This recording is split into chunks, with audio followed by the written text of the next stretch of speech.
أعوذ بالله السميع العليم من الشيطان اللعين الرجيم بسم الله الرحمن الرحيم الحمد لله رب العالمين وصلى الله على سيدنا محمد وعلى أهل بيته الطيبين الطاهرين اللهم صل على محمد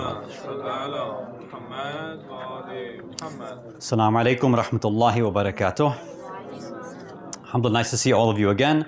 Although after today we're going to have another break for a few weeks and then we'll see you inshallah again after that. So where we left off, we were talking about one of the traits of somebody who truly uses their intellect, uses their aql well, is that they don't do takalluf or ta'aruf. And we said takalluf, ta'aruf is when somebody goes way above their means, something they can't handle, whether it's to take care of somebody else, to serve somebody else, whether it's in terms of gifts, serving people, hosting them, whatever it is, they go so much, they do so much that it actually causes them a burden. Right? So that's what takalluf and ta'aruf means. They're trying to just impress a lot of people, take care of them, but it actually harms them a lot. So we went through the definition and some discussions last time. For today, we'll just go through a few of the riwayat, some of the narrations from the Ahlul Bayt alayhimus salam. So the first one from Rasulullah sallallahu alayhi wa sallam simply says, Inni la uhibbul mutakallifin. He doesn't love people who do this takalluf, who take on all these extra burdens on themselves. So okay, are there any situations that have been mentioned specifically? Because in the riwayat, we have a lot of general points where the imams or the Prophet is saying takalluf and ta'aruf is not a good thing. So another example would be from Imam Ali alayhi salam, where he says, Ahnul aish itrahul kulaf. That the most enjoyable type of life, the best type of life somebody can live is when they just toss aside this kulaf, meaning takalluf. When they get rid of all these formalities and pleasantries and they just take it easy. You can be kind to people, you can, give them gifts, but there's a limit to all of this, right? So, what could happen here? Well, some of the riwayat talk about the different types of people that we're engaging in or the different circumstances that we're in, and there they mention that even here, takalluf or ta'aruf is not a good thing. So this is one we mentioned last time, but I'll just go through the hadith on this. So this is also from Rasulullah sallallahu alayhi wa sallam, where he says, لا تلزم ضيفك بما يشق عليه. Don't force or don't, put these kind of forceful ideas and things on your guest that is actually going to be difficult for them. So sometimes the way it works is we have a guest that we invite, right? And we want to take care of them, we want to treat them nicely, we want to give them, here's some appetizers, and here's a main course, and here's your second main course, now go out for another plate, and I'll have some dessert, and I'll have chai afterwards, all of these things, because we just want to show love, right? We want to take care of them. But this actually might be difficult for some people, right, to do that. I'll give you my own example. When I go traveling, or I'm invited to somebody's house, do I look like I eat a lot? No, I don't. But everybody seems to forget that, or they just don't care. So, I'll have something small, I don't eat that much anyway, so I'll have maybe one plate or half a plate or something. Even if I like it, I'm not going to have too much. But they think that, oh, you don't like the food, so have some more. Don't be so modest, go have some more. Now tell them, if I had space, I would eat more, but I can't do it. And they just keep forcing me and forcing me and forcing me till my tummy starts to hurt.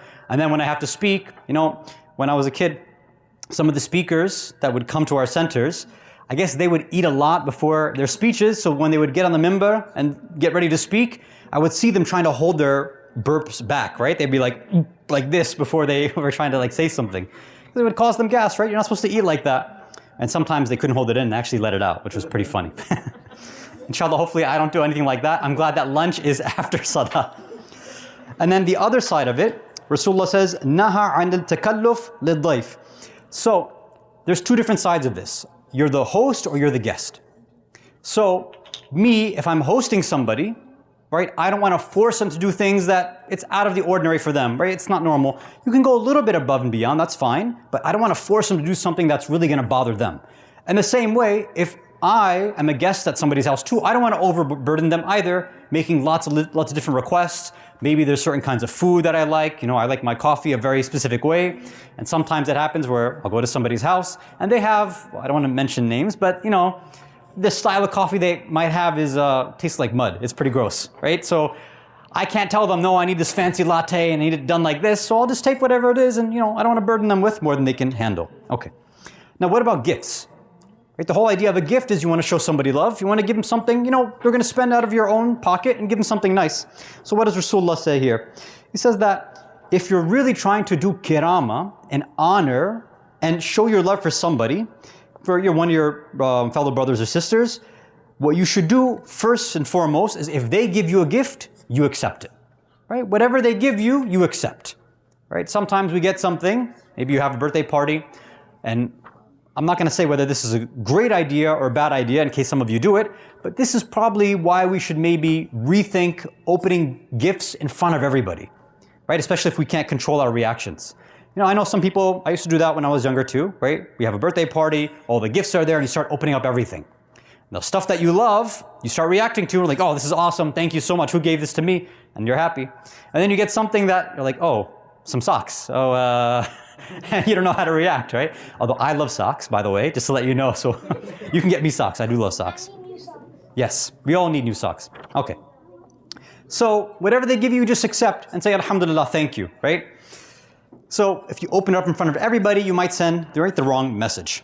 Now, the other part of it is what? That whenever you decide to give somebody else a gift, now, what happens here is you want to give something, you know, I want to get them something really, really nice so they know how much I care for them and that I enjoy their company, that they're a good friend or a good family member, whatever it is. I want to show my kids that I really do love them because maybe I don't spend enough time with them, so I have to make up for that with some financial stuff. Rasulullah here says same thing. Don't do takalluf in even this either. Don't go above and beyond your means, right? And parents, as a reminder for us, getting gifts for our kids is never going to substitute and make up for time. Time is what our kids need from us, right?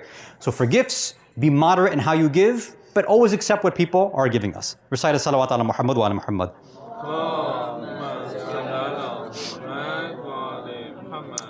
Let's see. Now, what about when I'm just hanging out with my friends? Maybe it's not like a birthday party, just in general, right? I want to get something nice for my friends. Same thing, Imam Sadiq alayhi salam says, La yatahamal al-asdiqai. Even for your friends, you wait. No, it hasn't. We're not done yet. I don't think she can hear me. So don't take on a lot of burdens, even for your friends, right? You want to show them love, you want to be kind, that's great, but don't do so much.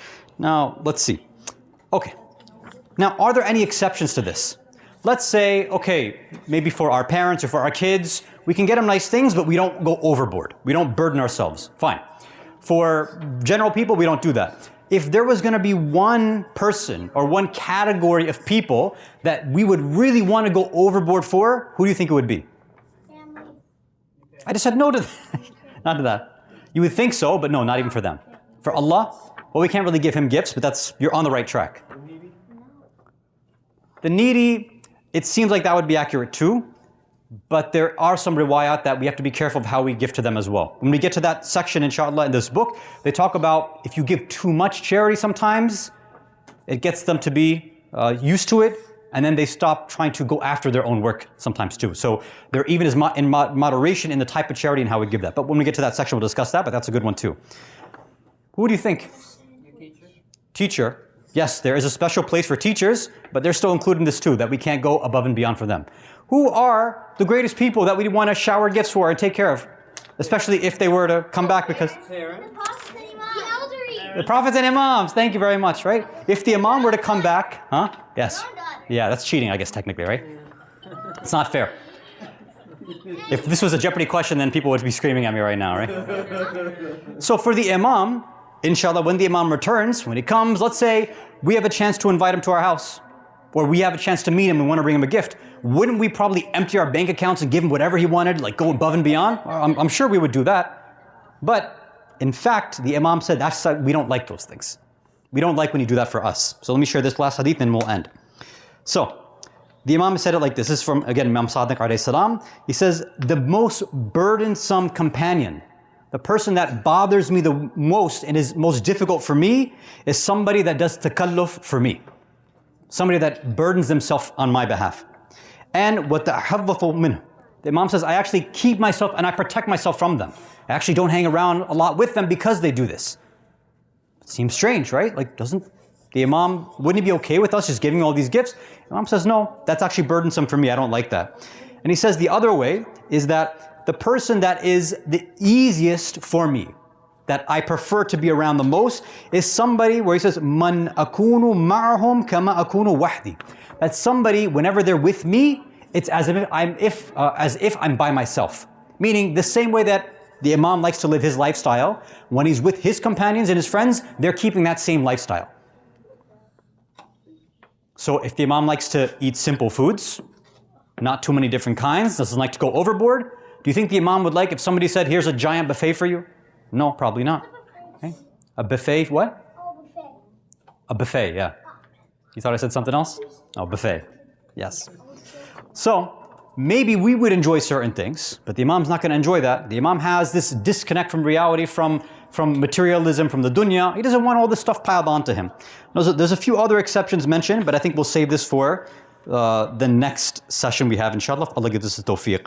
There's a few other points we have to go through. One is another exception that is mentioned, and all these things had to deal with giving things or gifting people or hosting people or being a guest. But there's actually also another type of takalluf and ta'aruf, meaning taking too much burden on ourselves, and this has to do with religion and deen as well.